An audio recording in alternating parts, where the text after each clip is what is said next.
my name is Molly Brown, and I'm the EVP of Corporate Strategy at GenPro. I have been there for over 10 years now, so I've spent a lot of my life developing and building solar and renewable projects throughout the entire region. So today we're going to talk about renewables in particular for agriculture, ranching, farming, and we're going to go through some case studies. So I'll talk a little bit about energy production and storage, what it is, how we look at projects, how we develop projects, and what you should be looking at if you are thinking about doing a project. And then we're going to go through some fun case studies of projects, both on a very, very large scale and a small scale that are specific to ag, and how we helped those clients either become energy independent or save money. And then we'll talk a little bit about funding. I think the USDA spoke this morning about some of the funding, but the REAP grants in particular are what we've been using to fund a lot of our projects. And with some of the stack and the IRA that you can do, you get a lot of this stuff paid for. So it is like, the time is now to do something because we don't know when it's coming around again. This is a once in a lifetime opportunity. So just a little bit about GenPro in particular. We are right down about 3 hours west on I-90, located in Piedmont, South Dakota. We are a South Dakota born and raised company. There were two guys who started our company and kind of grew it into this nice regional being. So we do energy efficiency projects, so lighting and controls. We've done more schools in South Dakota than anybody else. I think we're at like 150 schools that we've done these energy retrofits on. That's really helped the schools save money, and there's some great state funding for that as well. We also do some custom manufacturing of LED American made product, which is nice. We do procurement services, so we will service solar, like smaller solar installers all throughout the Midwest and help them with design services, procurement, and give them kind of these smaller packaged projects. But solar power is really our biggest beast. I started our first energy development in 2015, which was the largest solar project in the state of Nebraska at the time, and really kind of grew that division from there. And now we build for other developers all over the Midwest. We're in Illinois, we're in New York, we're kind of everywhere as a construction firm. And then we also have a new division, which is solar street lighting, which is great if you're in remote locations and you don't want to run infrastructure. You could just take a pole, direct bury it, and have a beautiful solar street light. So some of our current projects, right now we are just finishing up and we're having our ribbon cutting on Tuesday for a 2 megawatt, which is about 14 acres of solar panels for the city of Wahoo, Nebraska. This was a really interesting project because the site was farmable ag land, but the owner of the property was the director of the local library as well. And so she wanted to be able to have this project for the city, and all the land lease proceeds that are gained from this solar project are going back into the local library. So it's like a really nice, warm, fuzzy story. And I like to look for projects that have that type of like economic development bent to them, even if we're taking up usable agriculture land. There's a lot of debate in the market going on, like renewables are gonna take up good farmland. Like how are we gonna figure out what to do if we're having two resources that both want the same parts of land? So I'll go a little bit later into some of the solutions that are coming around that. We're also doing a project called Transwest Ford that's down in Scottsbluff, Nebraska. And this is a solar carport, so you could actually put solar panels on top of carports for parking lots. And that type of structure is actually translating into what we call agrivoltaics, where you can have solar projects and usable farmland underneath it, because you can build them up high enough now where you can start running farming equipment under them. And so there's this combination, yeah, that you can use for having these solar structures and having usable farmland underneath that. We're doing a project with the city of Hastings, Nebraska. It's our second project for them. This is more of a community solar style, so that's kind of where municipality or a bunch of people in the community come together and build one big solar project, and then everybody in that community can buy into it. So you don't have to have, a small solar system over here and a solar system over here. You just have one spot with one thing, but everybody else in the community is benefiting from that singular project. We're also doing a lot of dairies right now. I think Bird City Dairy is our third dairy in Colorado. A lot of those guys are going after that REAP funding, and that's what they're doing for those projects. So that's a really good source. And those are all what we call behind the meter, where they're still putting it on the ground, but it's like right next door to the dairy, and then they're running the wires directly into that facility. We're also doing a solar street lighting project for the Cheyenne River Sioux tribe. Solar street lights are really big for the tribes because they're so remote, they don't have any infrastructure, and people walk a lot along the roads, and so there's a lot of instances where there's traffic accidents or people getting hit. So in using and putting in the solar street lighting, it's really aiding in safety and being able to bring lighting to areas that would be millions of dollars in infrastructure just to run lighting. We're also doing a project in Nebraska that is a solar plus storage project for a factory that manufactures like John Deere parts and ball bearings and all sorts of things that I don't really know what they're used for. But this is a great case study where they're using solar and energy storage to what we call peak shaving, and I'll explain that a little bit more, but it's really saving on their energy bill. And then we're also doing a residential ranch in Thedford, Nebraska that's solar plus storage. So all of these applications can be used for projects big and small, and residential to large commercial. It's perfectly scalable, and you just got to figure out what the right sizing looks like.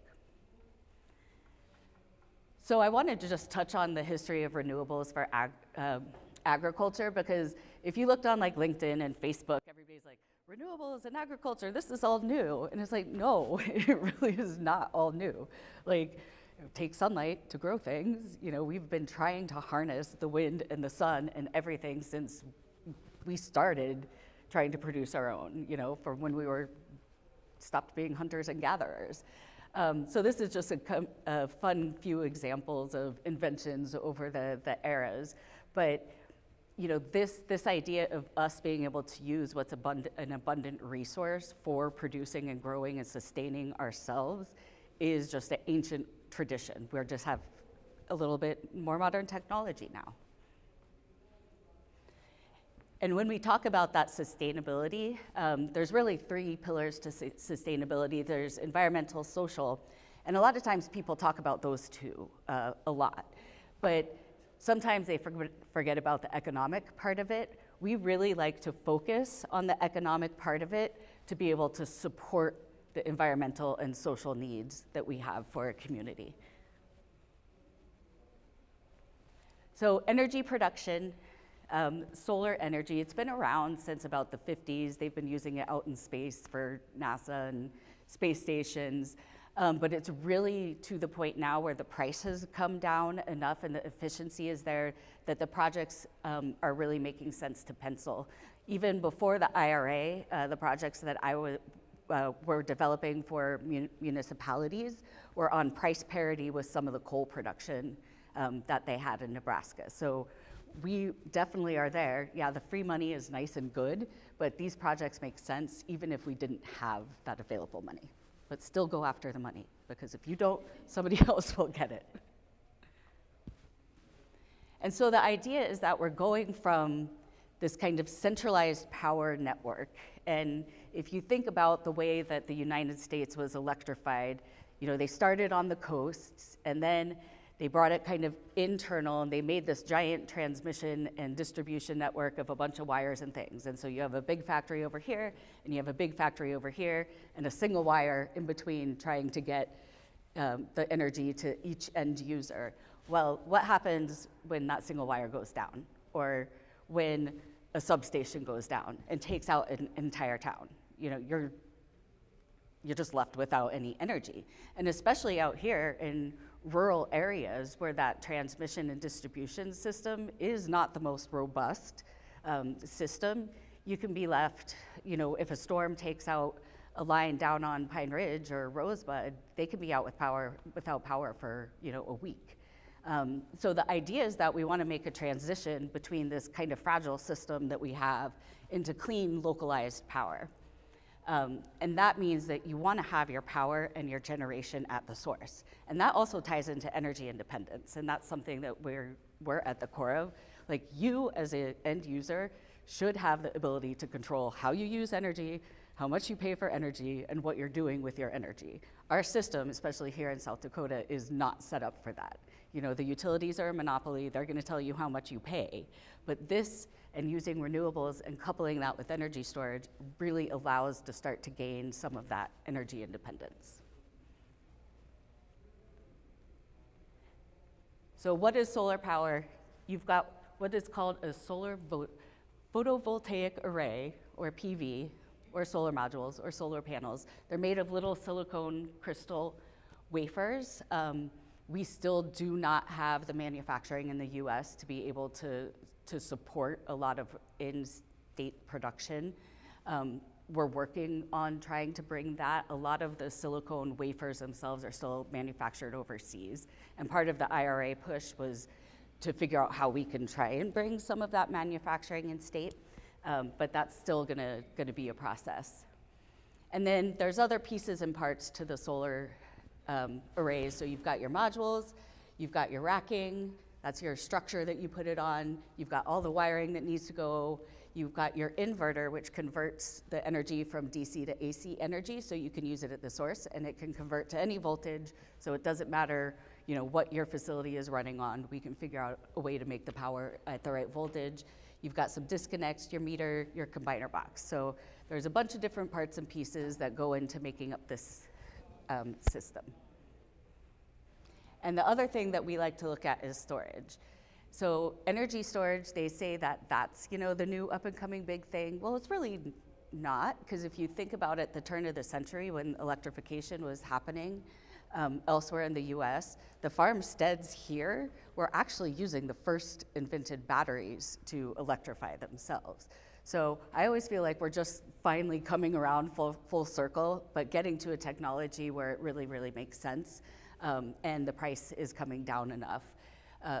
A lot of times we are using lithium batteries nowadays, but there's some new technologies that are coming out that are going to be a little more environmentally friendly, and so we're keeping our eyes out for some of that. You know, in nickel, there's some zinc batteries, flow batteries, which are made from salt water, that will be a little better. We're just feel like lithium is kind of our in-between technology that we're using. And so the applications that we really do for storage and behind the meter in particular that you can do for your facilities, demand charge reduction. So demand charges, if you look at your energy bill, you have a kilowatt hour charge, which is how much energy you're actually using, and then you have a demand charge. So the demand charge basically says your biggest capacity, the most energy that you've used during that month, we're gonna charge you X for that amount. With batteries, you can not charge the battery, I'm trying to say program the battery to be able to say, okay, if I see your demand going up this much, I'm gonna turn the battery on and keep that down, so you can actually cut off some of those charges. Time of use, some electric bills, they'll say, you know, from 6 p.m. to 10 p.m., that's when everybody's at home doing their laundry, we're gonna charge you more. So if you have battery storage, you can help with that as well. And then it also lets you use all of your solar. There's curtailment, there's demand response, critical load backup. So instead of a backup generator, you can use energy storage now as a backup generator. And then microgrids, and that would be taking your entire facility basically off grid and being able to fuel and energize your entire facility just by itself without having to take any outside electricity. So this is an example of what peak shaving actually looks like. So you can see that the red line is like what the normal usage would be, and by using solar plus storage, you can actually pull that down, which saves you money on your energy bills. And then this is an example of the time of use. So if we know the PV is helping to cut off some of that, but if you use your actual storage, you can help cut off all of those peaks as well. And that's just another example of when energy storage can basically pull down your bills. And then backup power, if you have critical loads, if you have refrigeration, we have clients who have medical issues and they cannot lose power to their house or something will happen, then we can make sure that those critical loads are backed up for as long as possible. So when we look at a project, this is kind of our process that we go through. We really want to know what the drivers are behind a project, and it can be different for anybody.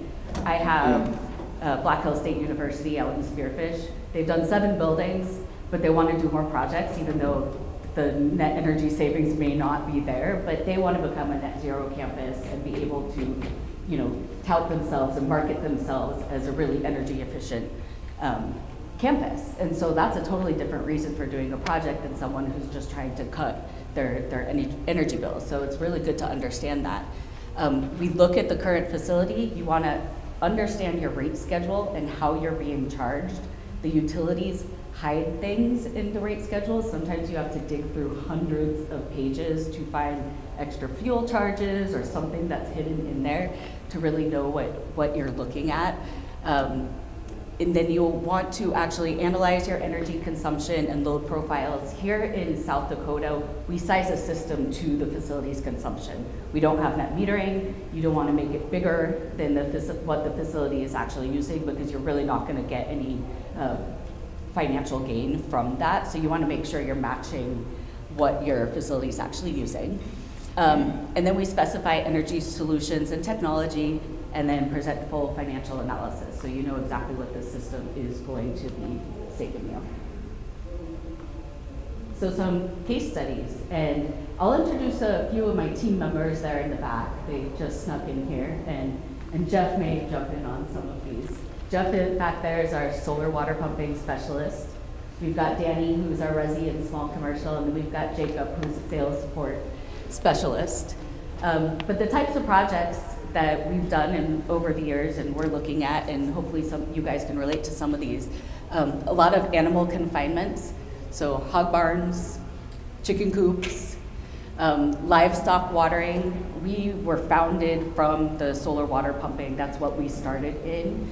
So we do a ton of livestock watering, irrigation, greenhouses, dairy farms, and then agrivoltaics, which is the new big fun fancy word that's being thrown out on social media, which is the coupling of solar PV with farming. So the first project, we've done quite a few hog barns down in Nebraska.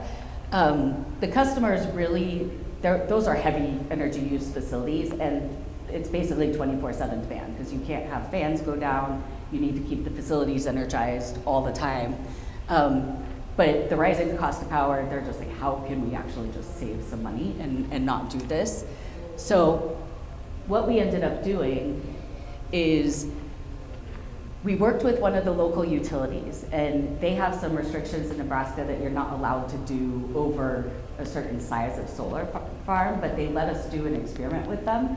And so we sized the system for the hog barn so that it would never produce more than 25 kW over what that facility was using at the time. And so we had to put a specialty system in there that would curtail the energy from the solar PV if the usage of that, if the solar was producing too much over that facility's usage.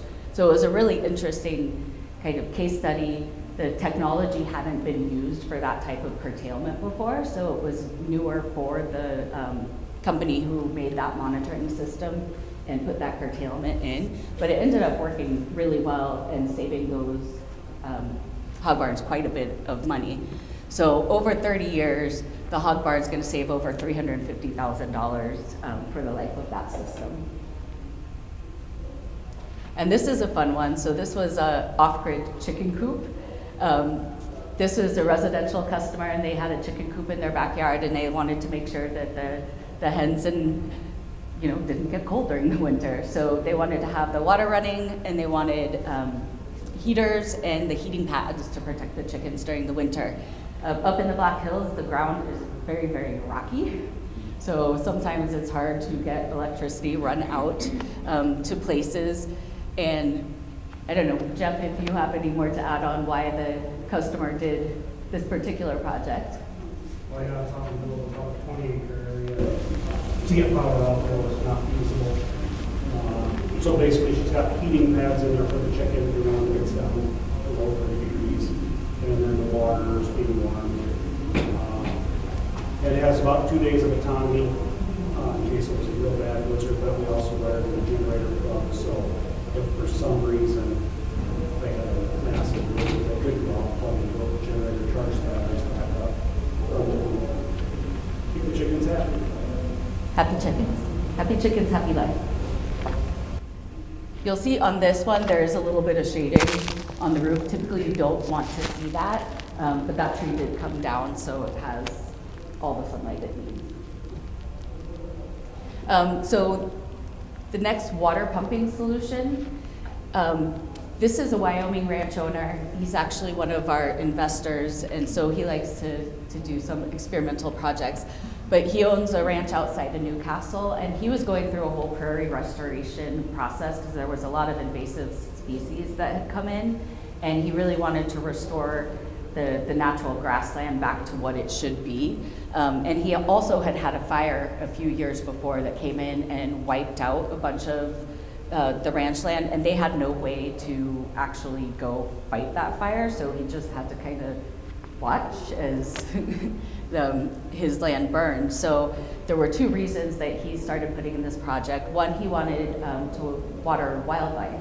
So he wanted to make sure that all the elk and the deer and attract them back to his ranching area.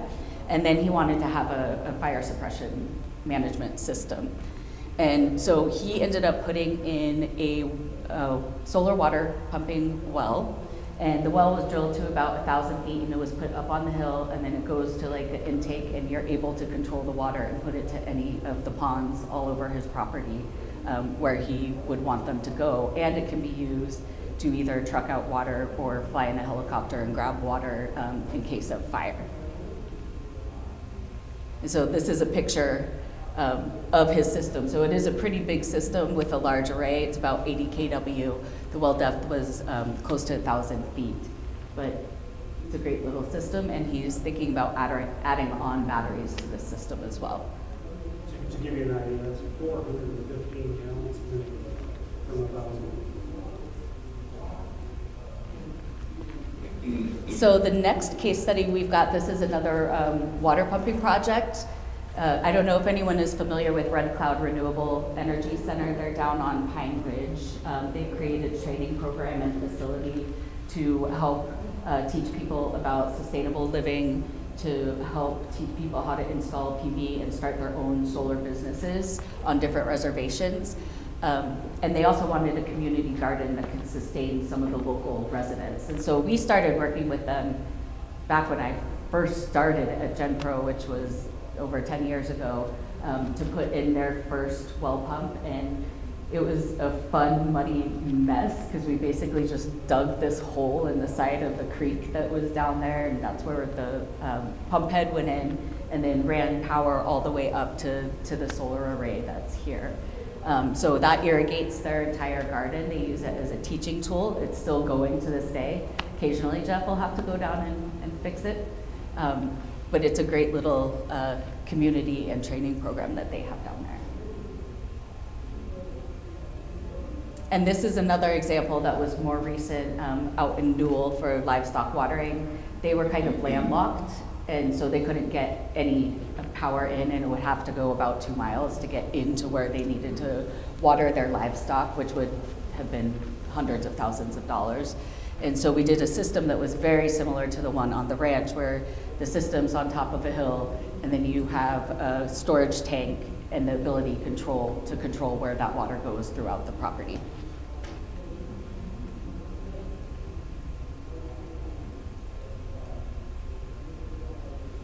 This is an example of one of our dairy farm projects.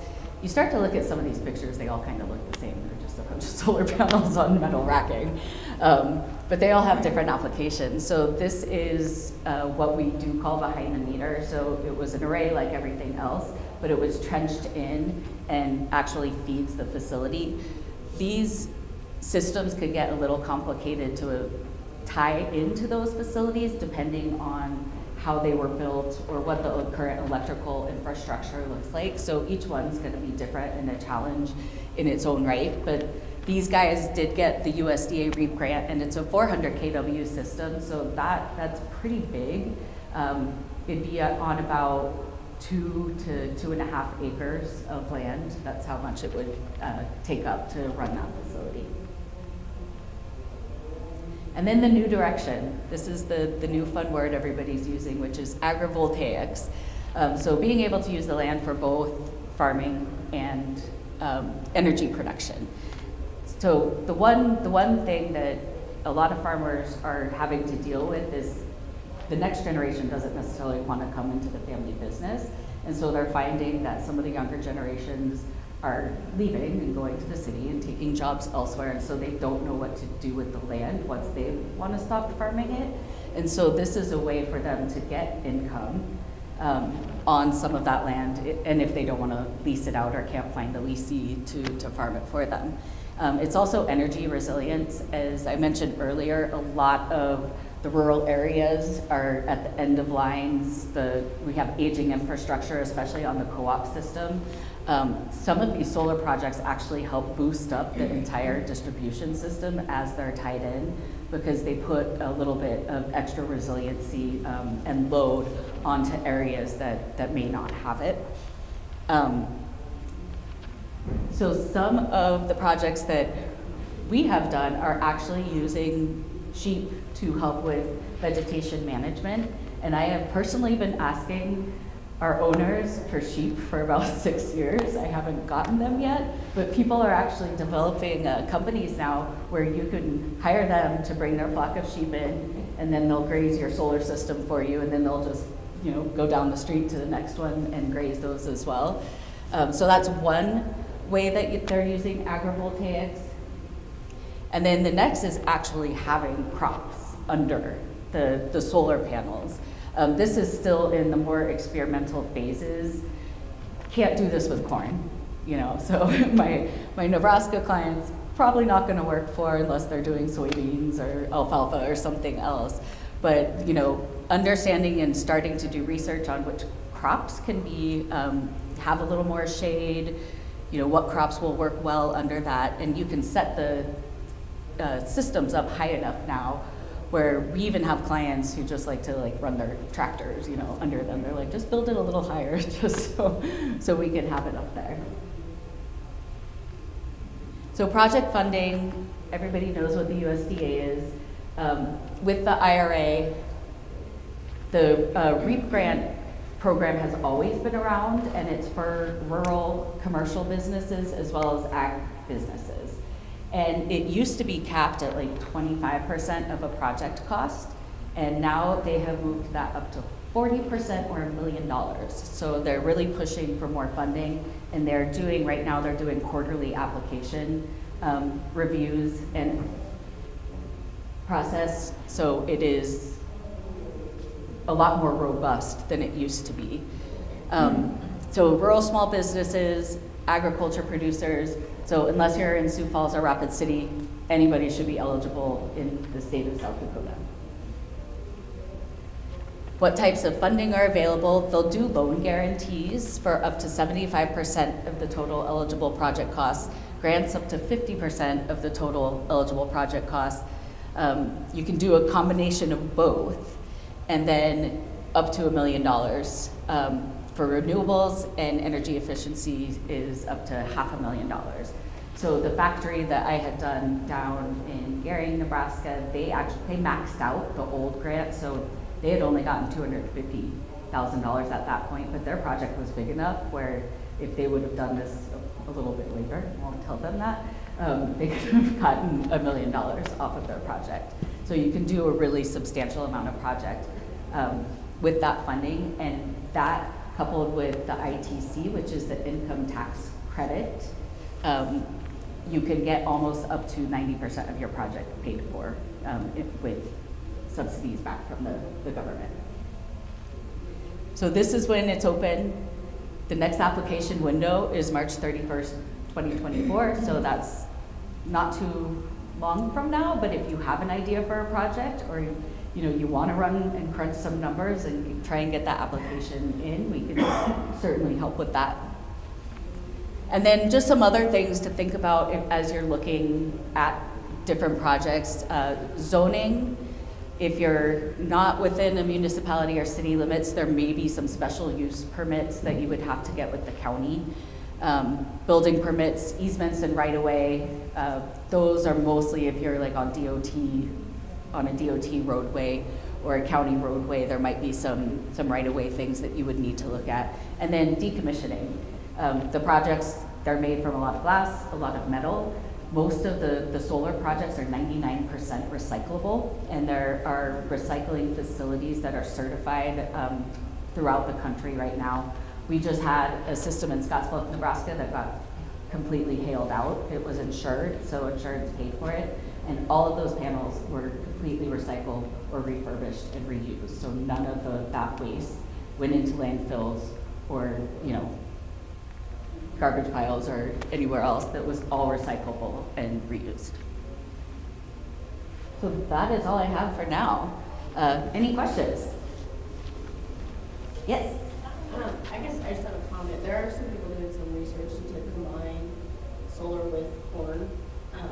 They're enormously tall. Yes. But there are some that are testing it in Iowa to try to get that to be more accessible when they're trying to get this agrivoltaic stuff off the ground. They're requiring a lot of special design and cost. Yeah, exactly. That's pay to get them up. It's very expensive. And you there are people trying. Yeah, they're trying. The problem is once you get that tall too, is you have to think about wind loading factors, and that's why it gets so prohibitively expensive, because you're having to add so much more structure in place, and that's just a lot more cost. So you were talking before about checking in with your utilities to figure out what your current requirement is for kilowatt hour. In my situation, we're building something brand new. So how do you figure out what the potential kilowatt need is going to be, so then get the right racking and amount of panels to accomplish what you're trying to do? Yeah, so new builds can be tricky, just because you would have to know everything that you're going to be putting in the facility, but even like the machinery that you're putting in and the different, the different equipment should have the usage needs on it. And we have like a calculator worksheet that we use for off-grid, because for off-grid you have to do the same thing. You have to figure out exactly what your load is going to be. So there's some calculations you can do to try and guesstimate that as best possible to design your system to offload. But things change during construction, and so. Do you have like a checklist available or anything? Because I'm sitting here running through all the things in my head, and I'd love to have a microgrid for all of the buildings and outliers and things. And then after visiting, you'd be like, oh, your greenhouse could use some, photovoltaics too. And I'm like, oh yeah. And then there's a pump, and then there's this, and then so is there a checklist that you can go through? Just Yep, we have a checklist that we can send you. It's like an Excel doc that you can start filling out and just get those loads handled, and then we'll help you with those calcs. Any other questions? Okay, go do some fun projects.